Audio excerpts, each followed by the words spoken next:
To all of you.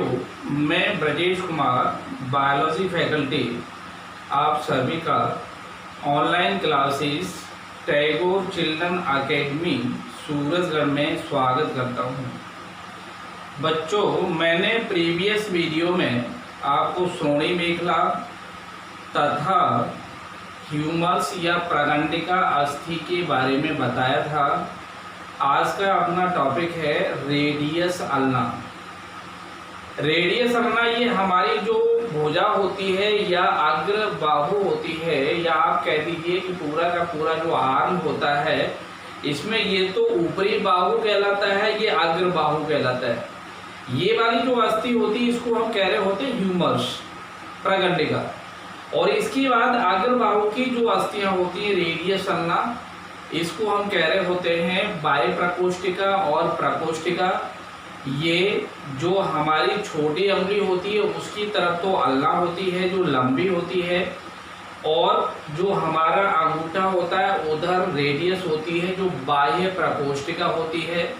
Radius को ulna के ऊपर आसानी से घुमाया जा सकता है, इस कारण से हम हथेली को ऊपर और नीचे आसानी से घुमा सकते हैं। ठीक है। रेडियस अल्ना का दूरस्थ सिरा ह्यूमरस के रेडियस अल्ना का समीपस्थ सिरा ह्यूमरस के दूरस्थ सिरे ट्रॉक्लिया से जुड़ा रहता है, तथा रेडियस अल्ना का दूरस्थ सिरा कार्पल से जुड़ जाता है। कार्पल का मतलब होता है मणिबंधिकाएं जो कलाई के कंकाल को बनाती हैं। ठीक है। इस तरह से हम रेडियस और अल्ना के बारे में आसानी से बता सकते हैं। अर्थात क्या बताओगे? रेडियस अल्ना कौन से वाले? अग्र बाहु के अस्थियां होती हैं। ठीक है ना। तब हम यहां पर कह रहे होते हैं ये अग्र बाहु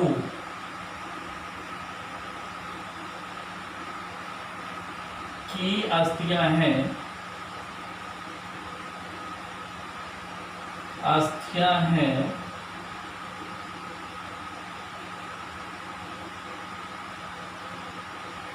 ठीक है ना, जिनमें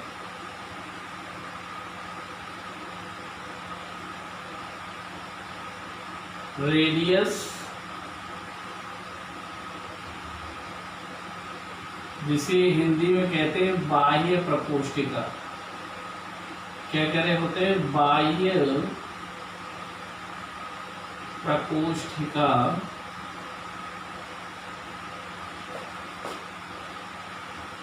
बाहरी तथा छोटी अंगुली की तरफ होती है। बाहरी तथा छोटी अंगुली नहीं, अंगूठे की तरफ बताऊंगे, तथा अंगूठे की तरफ होती है,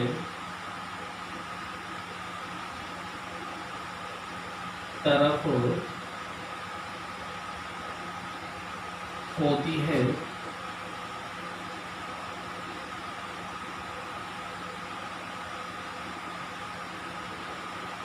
अल्ना, जिसे कहते हैं अंत्य प्रकोष्ठिका।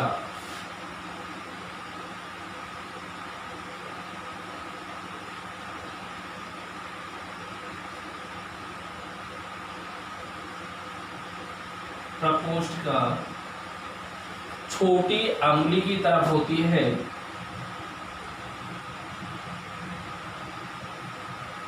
लंबी तथा छोटी अंगुली की तरफ होती है, अंगुली की तरफ होती है। ठीक है। अब देखिए, ये दोनों अस्थियां आपस में एक लचीले स्नायु के द्वारा जुड़ी रहती है, इसलिए रेडियस को अल्ना के ऊपर आसानी से घुमाया जा सकता है। ठीक है ना। यहां पर हम कह रहे होते हैं अल्ना के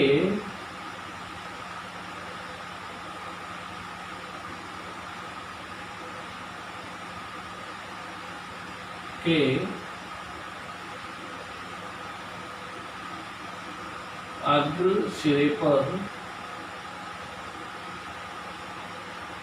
एक अवग्रह रूपी खांच, अवग्रह रूपी खांच जिसे कहा जाता है सिग्मोइड नॉच।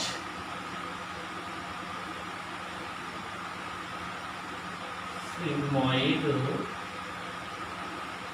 नॉच पाई जाती है, पाई जाती है, ठीक है ना। इससे या इसमें ह्यूमरस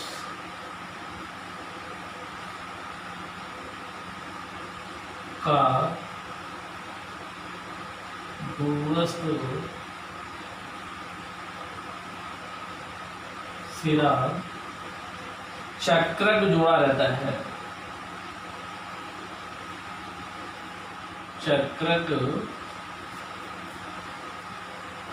जुड़ा रहता है, ठीक है। कौन सी संधि बनाता है?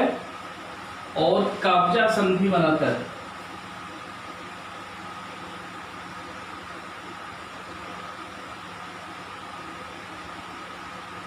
कब्जा संधि बनाता है, ठीक है ना।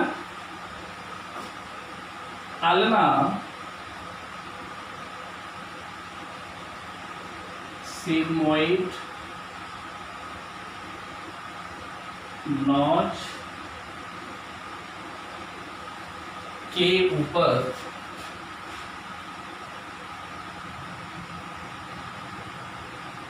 एक पॉलीक्रेनॉन प्रोसेस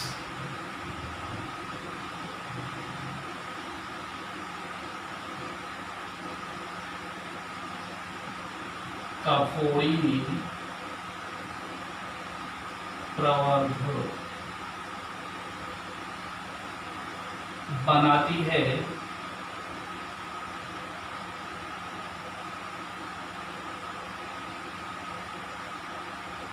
इसी से कोहनी बनती है, कोहनी बनती है, ठीक है। अब देखिए रेडियस जो होती है इसको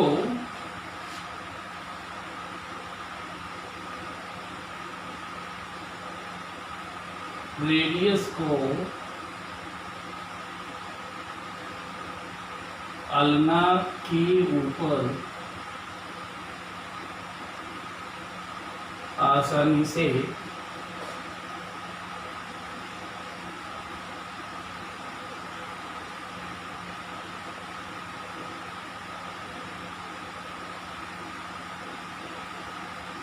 घुमाया जा सकता है, घुमाया जा सकता है। इसी कारण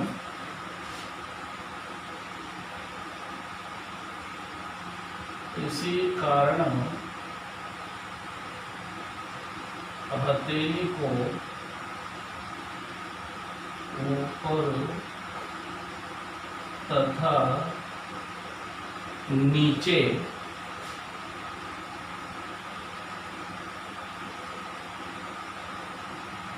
की तरफ आसानी से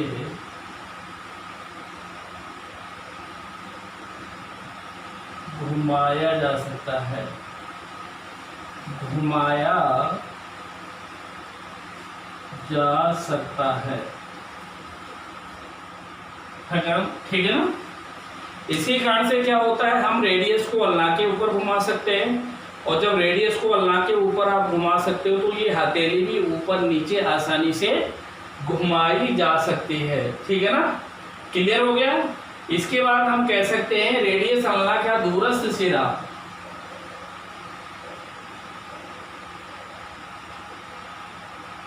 रेडियस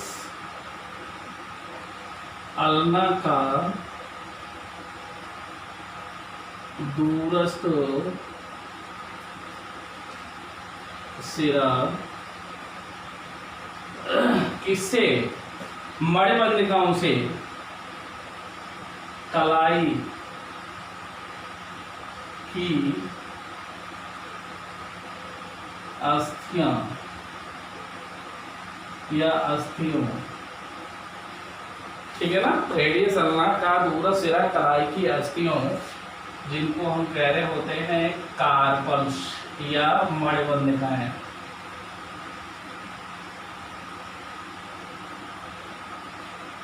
से जुड़ता है, से संधि करता है, संधि करता है। ठीक है ना, क्लियर हो गया।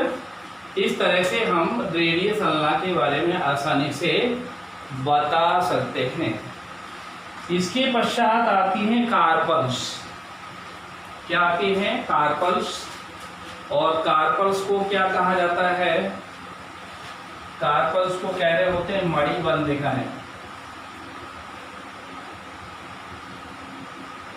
कार्पल्स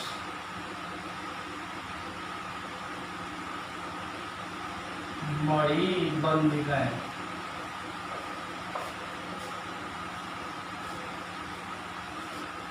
मणिबंधिकाएं, ठीक है ना। ये किसकी अस्थियां होती है, कलाई की, किसकी, कलाई की। ठीक है ना, क्या बताओगे,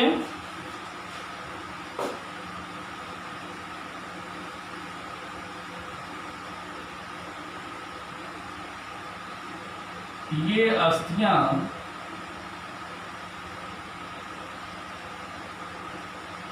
कलाई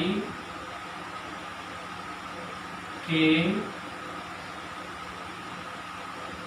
कंकाल को बनाती हैं, कंकाल को बनाती हैं। इनकी संख्या, इनकी संख्या 8 होती है तथा ये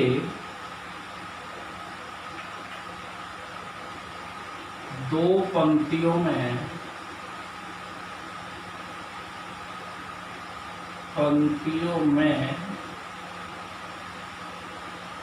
व्यवस्थित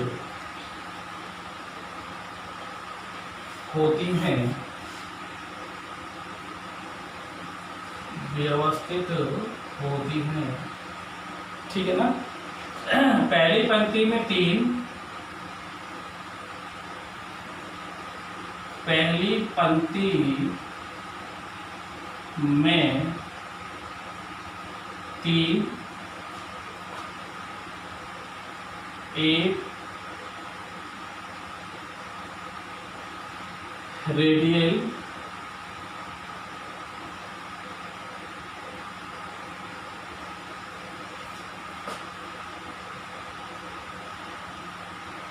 दूसरी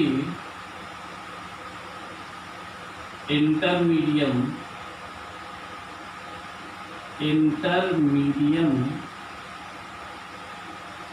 तथा तीसरी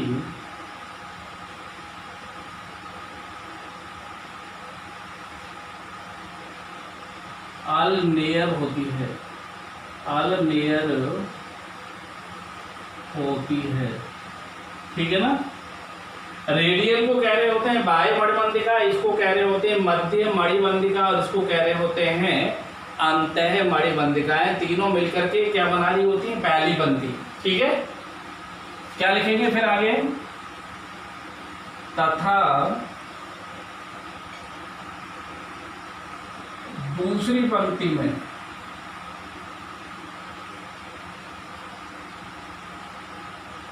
में 5 अस्थियां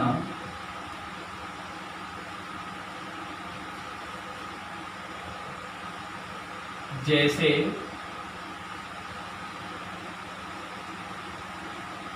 ट्रैपेजियम,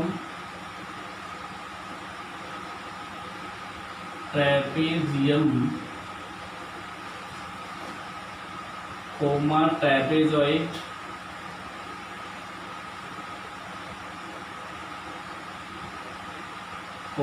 सेंट्रेल,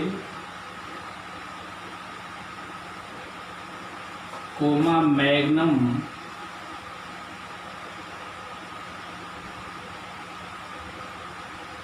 तथा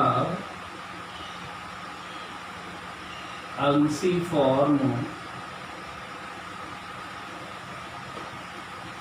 व्यवस्थित होती हैं।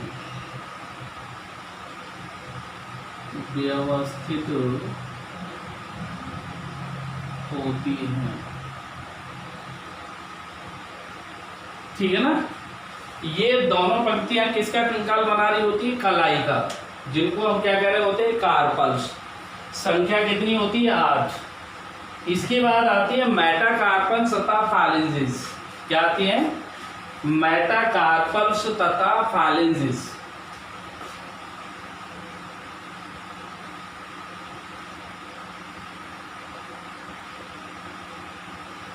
मेटाकार्पल्स तथा फालेंजिस।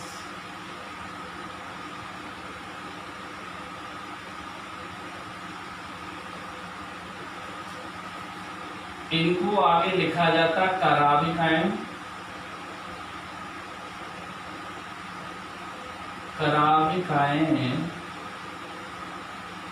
तथा अंगुलास्थियां।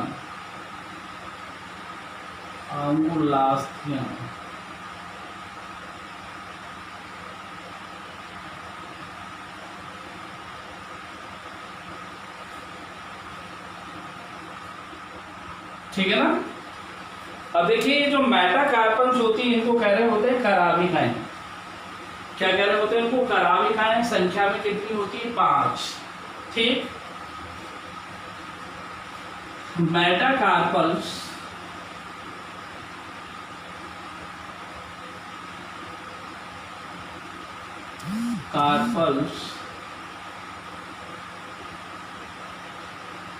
लंबी अस्थियां होती हैं,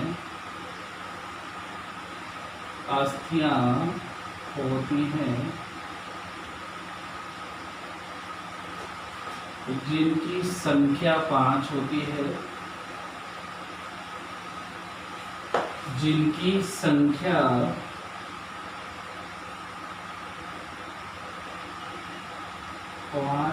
है, कितनी होती है? 5। तथा हथेली का कंकाल बनाती हैं, तथा हथेली का कंकाल बनाती हैं। ठीक है। किसका बना रही होती है? हथेली का। इसी प्रकार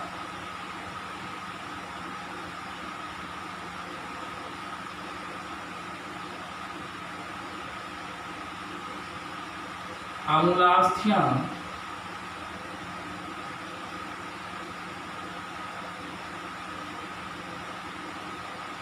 चौदह होती हैं, 14 होती हैं।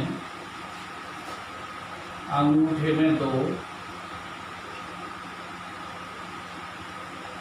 अंगूठे में 2 अस्थियां,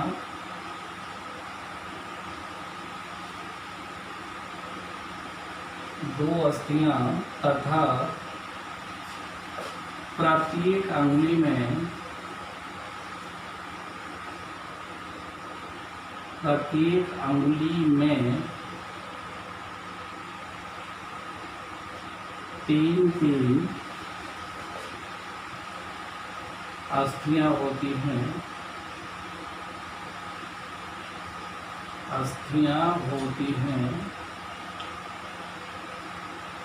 इस प्रकार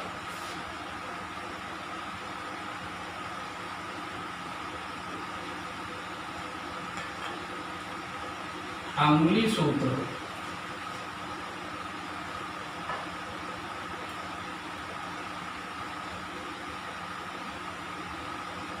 दो तीन तीन तीन होता है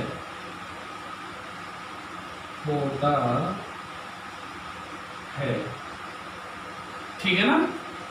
इस तरह से हम मेटाकार्पस तथा फाइलेंजेस के बारे में आसानी से बता देते हैं। अब देखिए इसमें क्या होगा, इसमें हम सबसे पहले रेडियस अल्लाकार, इसमें देखिए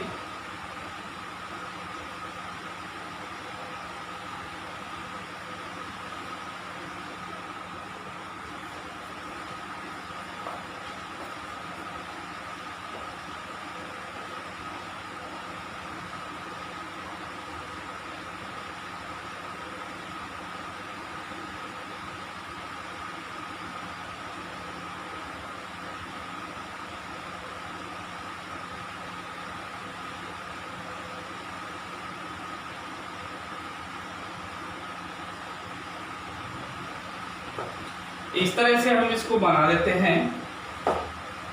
यहाँ पर ये एक ये और एक ये, इस तरह से 1 2 3 4 और ये 5, 2 हो गए ना।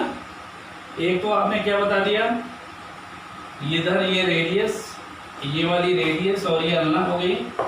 अब देख लीजिए कैसे बनाओगे, इस तरह से बनाओगे ना। तो यहाँ पर ये जो रेडियस है ये किधर है, अंगूठी की तरफ है, किधर अंगूठी की तरफ, अल्ना किधर होगी अंगूठी की तरफ, ऐसे। अब इसको इस तरह से अगर बनाना है, ऐसे बनाना है, तो इसको आसानी से जो बनाया जा सकता है। इसके बाद देखो यहाँ पर ये हथेली को बनाने वाली कितनी होगी संख्या में, 1 2 3 और ये 4 और ये 5। इसके बाद देखो यहाँ पर ये 2 और ये यहाँ पर ये 1 2 और ये 3, 1 2 और ये 3, 1 2 और ये 3, 1 2 और ये 3। इनको सबको जोड़ दीजिए आपस में लिगामेंट से, इस तरह से। यहाँ पर ये नाखून, ठीक है ना। इस तरह से ये हाथ बन जाता है। इसको हम नाम दे रहे होते हैं रेडियस।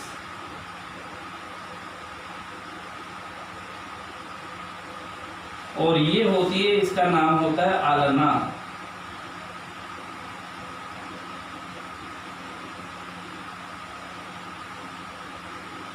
क्या कह रहे होते हैं इसको, आलना कह रहे होते हैं। यहाँ पर ये किसको बना रही होती है, रिस्ट। रिस्ट का मतलब है कलाई, जिनको हम क्या बोलेंगे, कार्पल्स।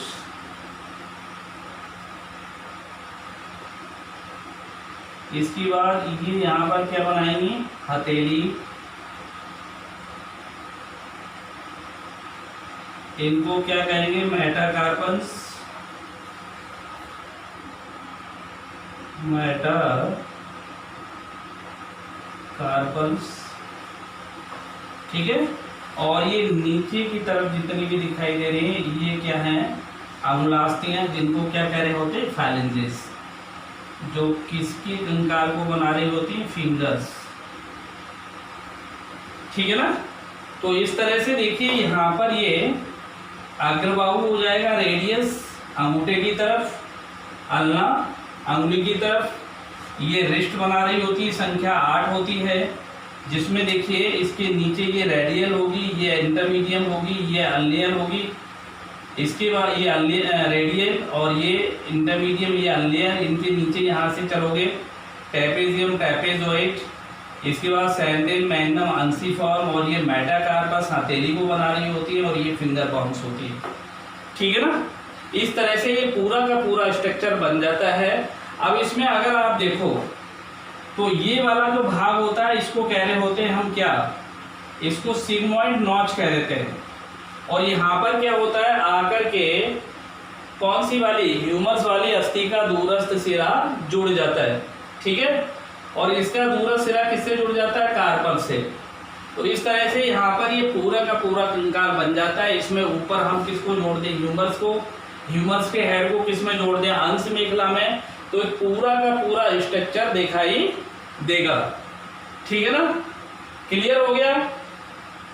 अब देखिए इसके पश्चात आगे हम चलते हैं। आगे हम बता रहे होते हैं कि जो कौन सा वाला पार्ट, जो पार्ट होता है पैर का, पैर वाले पार्ट को हमें बताना होता है और उसकी अस्थियों के बारे में बताना होता है। तब हम यहाँ पर नेक्स्ट बता लेते हैं हम बोन्स ऑफ लेग्स, टांगों की अस्थियां। यहाँ पर जैसे आपने बताया था कि प्रत्येक हाथ में या बाह में कितनी अस्थियां होती है, 30। वैसे हम यहाँ पर कह रहे होते हैं मनुष्य की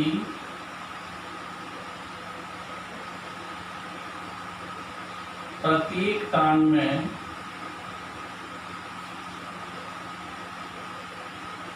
30 अस्थियां होती हैं। 30 अस्थियां होती हैं। ठीक है, इनमें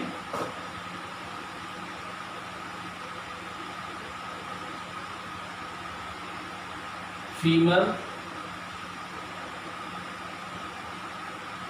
इसको कहते हैं उर्विका,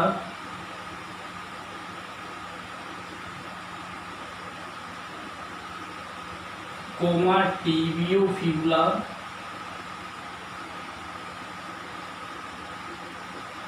टीबिया फिबुला, इनको कह रहे होते हैं अंतःबाह्य प्रजंगिका, अंतःबाह्य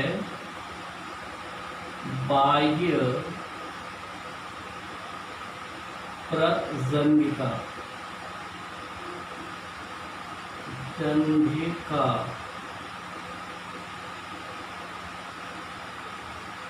ठीक है, इसके बाद टार्सन्स,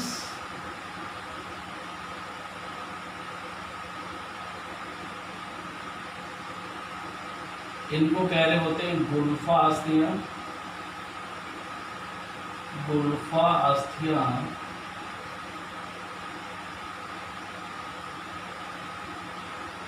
कोमा मेटाटार्सन्स,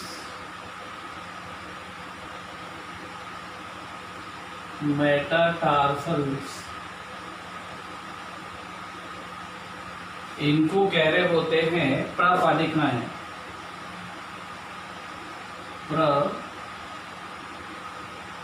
प्रपादिकाएं।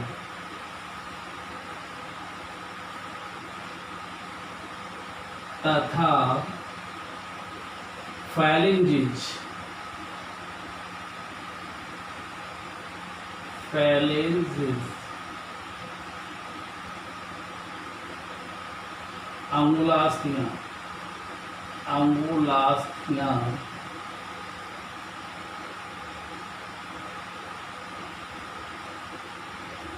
सम्मिलित होती हैं। ठीक है ना, सम्मिलित होती हैं,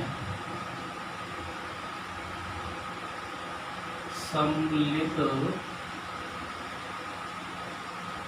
होती है। ठीक है, अब देखिए इसमें पहला हम हेडिंग लेते हैं फीमर का। इसका फीमर, फीमर को क्या बोलोगे? पूर्विका।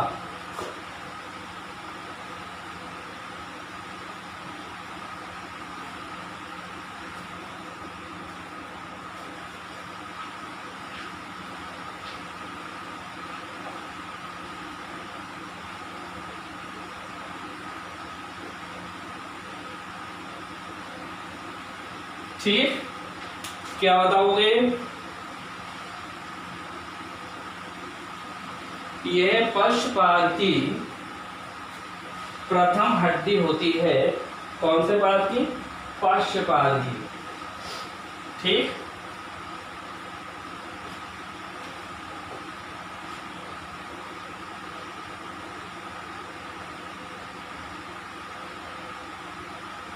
यह पश्चपाद की प्रथम अस्थि होती है जो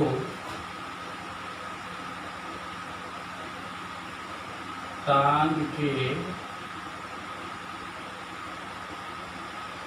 जांघ में थाई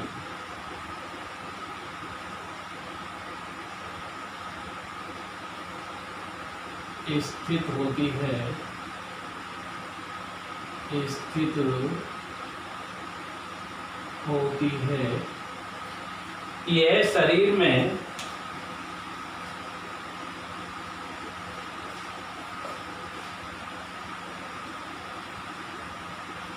यह शरीर में सबसे लंबी, मोटी तथा मजबूत अस्थि होती है। मजबूत अस्थि होती है। इसका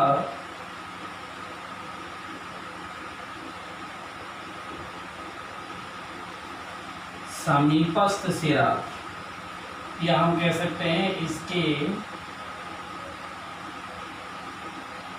अग्र भाग में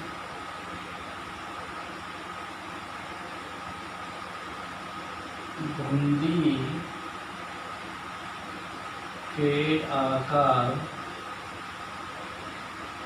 का सिर पाया जाता है। सिर पाया जाता है जो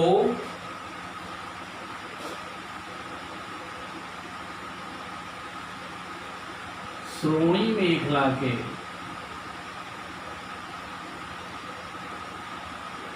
मेखला में श्रोणी उल्लूखल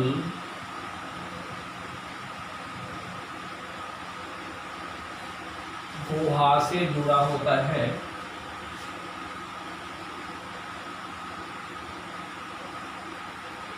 गुहा से जुड़ा होता है। ठीक है ना, किससे? एसिटाबुलम से जुड़ा रहता है। क्लियर हो गया? सिर के भीतर की तरफ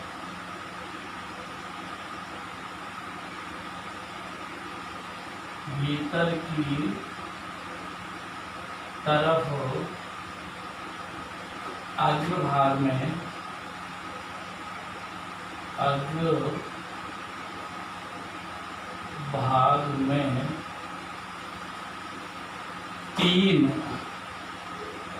शिखरक पाए जाते हैं, पाए जाते हैं, जिन्हें ग्रेटर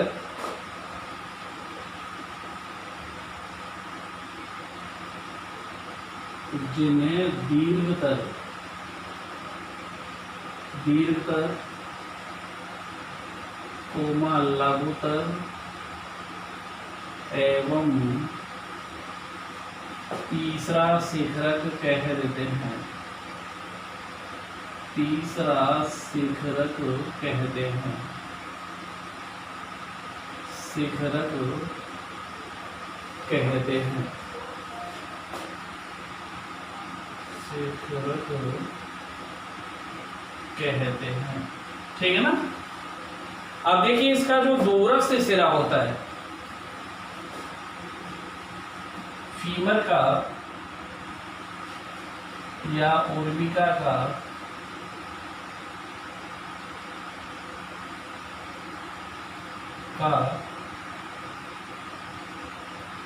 या ऊर्मिका के लिख सकते हैं, ऊर्मिका के दूरस्थ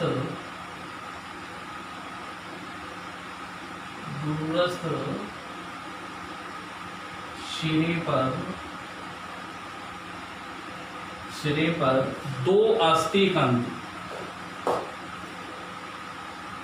दो कॉन्डाइल या अस्थिकंद कह सकते हो। ठीक है, दो अस्थिकंद पाए जाते हैं। ठीक है, पाए जाते हैं इन अस्थिकंद के मध्य में क्या पाई जाती है? अंतर अस्थिकंद गुहा या खांच, अंतर अस्थिकंद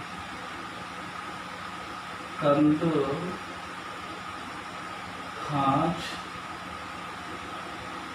पाई जाती है, पाई जाती है।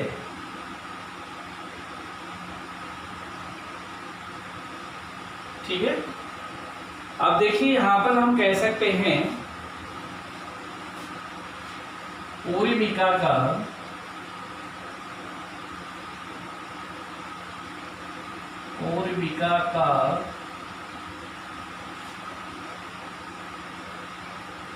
दूरस्थ सिरा किससे जुड़ेगा? ऊर्मिका का दूरस्थ सिरा टीबिया फीबुला से जुड़ा होता है, टीबिया फीबुला से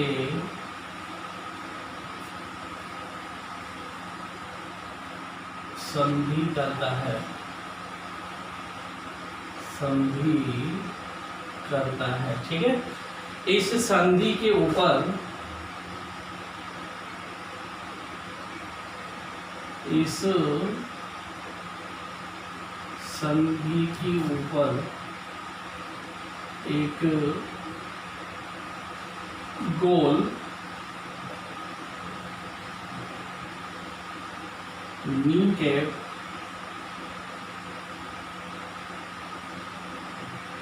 या वर्तुलाकृति के रूप में या वर्तुला अस्थि के रूप में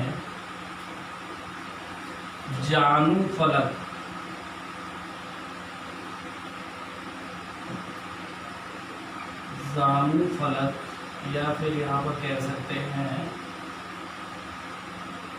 पटेला बॉन्ड लगी होती है, अस्थि लगी होती है।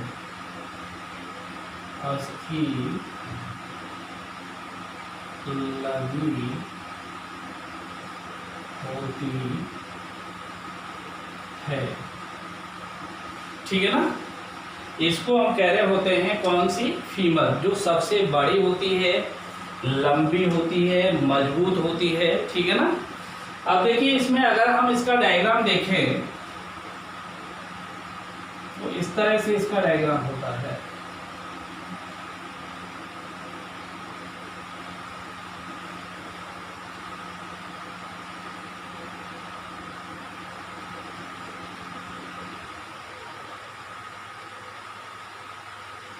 ठीक, इसमें देखिए यहां पर ये दो कॉन्डाइल होते हैं इस तरह से,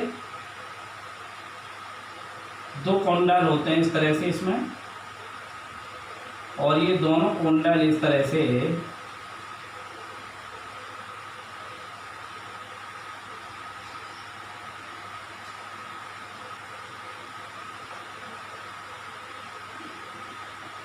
ठीक है ना, इस तरह से ये दिखाई देती है अस्थि। इसमें देखिए ये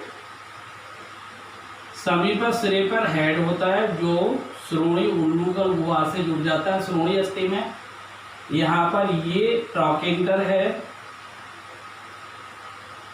जिसको मैंने बताया था शिखरक कह रहे होते हैं, ये भी ट्रॉकेंटर होता है जो बड़ा होता है, और एक छोटा होता है, और एक ये थाई ट्रॉकेंटर होता है, ठीक है। यहाँ पर ये दोनों जो भाग होते हैं इनको कह रहे होते हैं कॉन्डाइल्स। कॉन्डाइल्स का मतलब होता है अस्थि कंद, और इन दोनों के बीच में ये गुहा दिखाई दे रही होती है, इसको कह रहे होते हैं इंटर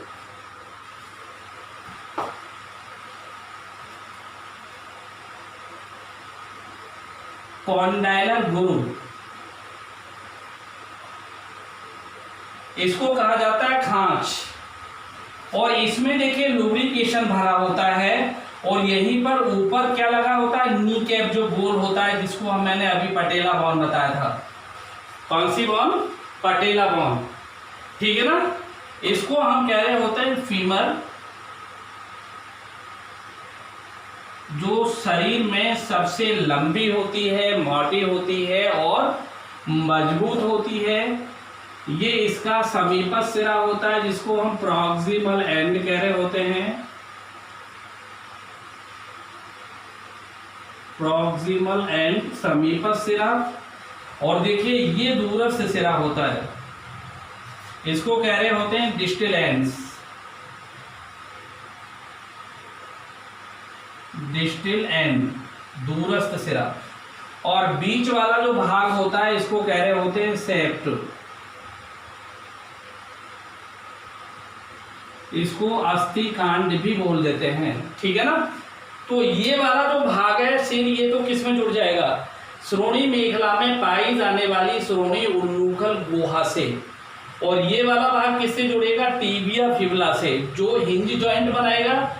और ये यहाँ पर बाल एंड सॉकेट जॉइंट बनाता है सिर के भीतर की तरफ। इसमें 3 ट्रॉकेंटर पाए जाते हैं, एक ग्रेटर ट्रॉकेंटर होता है, एक थाई ट्रॉकेंटर होता है, एक लेसर ट्रॉकेंटर होता है। दूरस्थ सिरे पर 2 बड़े कॉन्डाइल होते हैं, अस्थिकंद। इन अस्थिकंद के मध्य अंतर अस्थिकंद गुहा होती है या खांच होती है, जिसमें लुब्रिकेट भरा रहता है, और ये लुब्रिकेशन का काम करता है। इसके ऊपर एक गोल नी कैप ढक्कन के रूप में होती है, जिसे जानु फलक या पटेला या बर्तुला अस्थि सीजामॉइड बॉन भी कह देते हैं, ठीक है।